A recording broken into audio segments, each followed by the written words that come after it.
दुनिया तक पर टॉप 5 में देखिए। अमेरिका के 245वें स्वतंत्रता दिवस के अवसर पर प्रधानमंत्री नरेंद्र मोदी ने अमेरिकी राष्ट्रपति जो बाइडेन को बधाई दी। उन्होंने बाइडेन को टैग करते हुए ट्वीट किया और कहा कि भारत और अमेरिका जीवंत लोकतंत्र के रूप में स्वतंत्रता और स्वाधीनता के मूल्यों को साझा करते हैं। आपको बता दें कि 1 जुलाई को चीन की कम्युनिस्ट पार्टी के 100 साल पूरे हुए थे, लेकिन पीएम मोदी ने चीन को कोई बधाई नहीं भेजी थी। इजरायली सेना ने एक बार फिर गाजा पट्टी में हमास के ठिकानों पर हवाई हमले किए हैं। इन हमलों में हमास का एक सैन्य अड्डा और एक रॉकेट लॉन्चिंग साइट बर्बाद हो गई।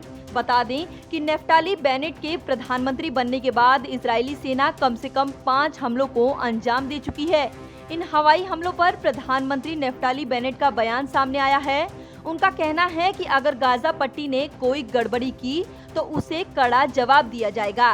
साथ ही कहा कि गाजा के निवासियों को नुकसान पहुंचाने में हमारी कोई दिलचस्पी नहीं है, लेकिन हिंसा करने की कोशिश की तो बर्दाश्त नहीं किया जाएगा।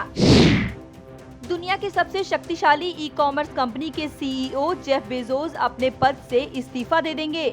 जेफ बेजोस के इस्तीफा देने के बाद एंडी जेसी अमेज़न के नए सीईओ बन जाएंगे। सीईओ का पद छोड़ने के बाद वो अमेज़न के कार्यकारी अध्यक्ष बने रहेंगे।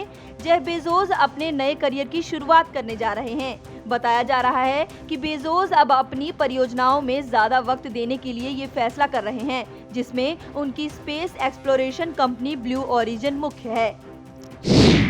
चीन के 2 एस्ट्रोनॉट्स ने रविवार को नए चीनी स्पेस स्टेशन के बाहर स्पेस वॉक की।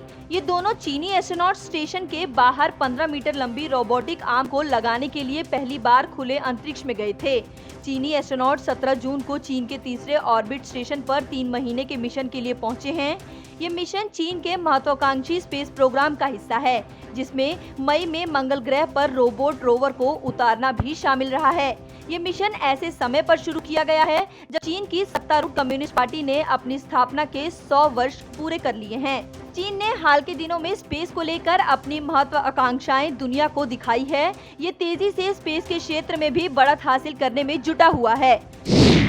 दुनिया में कोरोना संक्रमितों का आंकड़ा 18 करोड़ 43 लाख के पार पहुंच गया, तो वहीं 40 लाख से ज्यादा लोगों की महामारी से जान जा चुकी है। अब तक 16 करोड़ 80 लाख से ज्यादा लोग कोरोना को मात देने में कामयाब भी हुए हैं। अमेरिका में युद्ध स्तर पर वैक्सीनेशन अभियान चलाया जा रहा है। इसी कड़ी में अब चिड़ियाघर के जानवरों को भी कोरोना की वैक्सीन लगाई जा रही है।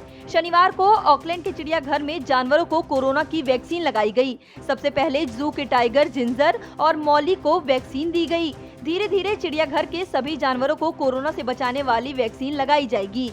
ईरान के राष्ट्रपति हसन रूहानी ने देश में बढ़ते डेल्टा वेरिएंट को लेकर चिंता जाहिर की। उन्होंने कहा कि अगर स्थिति को लेकर सावधानियां नहीं बरती गई तो देश को कोविड-19 की 5वीं लहर का सामना करना पड़ सकता है।